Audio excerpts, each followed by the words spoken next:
एसटीनं तब्बल 18% भाडेवाढीचा प्रस्ताव दिलाय। सततच्या महागाईमुळे भाडेवाढीचा प्रस्ताव समोर ठेवण्यात आलाय।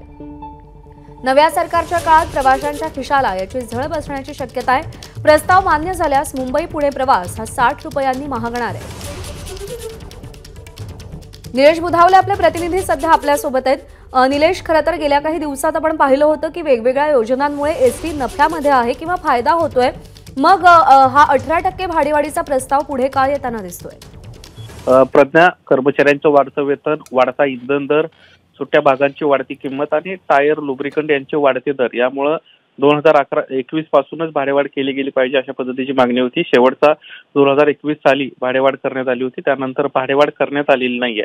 सध्या परिवहन खात्याच्या वतीनं परिवहन प्राधिकरणाकडे हा प्रस्ताव पाठवण्यात आलेला आहे आणि याच्यामध्ये प्रामुख्याने अर्थ सचिव, परिवहन सचिव आणि परिवहन आयुक्त यांचा समावेश आहे।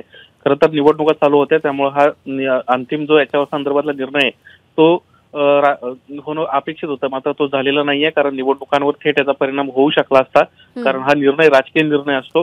दुसरी महत्वाची बाब अशी आहे की 18% भाडेवाढ झाली तर साधारणपणे 50 ते 60 रुपये मुंबई पुणे खर्च वाढण्याची शक्यता आहे आणि हा खर्च एसटी महामंडळाला आर्थिक नफ्यामध्ये आणू शकतो, कारण दिवसाला सध्या 15 ते 16 कोटी रुपये एसटी महामंडळाला तोटा होतोय आणि हा तोटा भरून काढण्याची गरज असल्यानं भाडेवाढ करण्यात येणार असल्याची माहिती मिळते। निलेश, धन्यवाद दिलेल्या माहितीसाठी। एबीपी माझा, उघडा डोळे बघा नीट।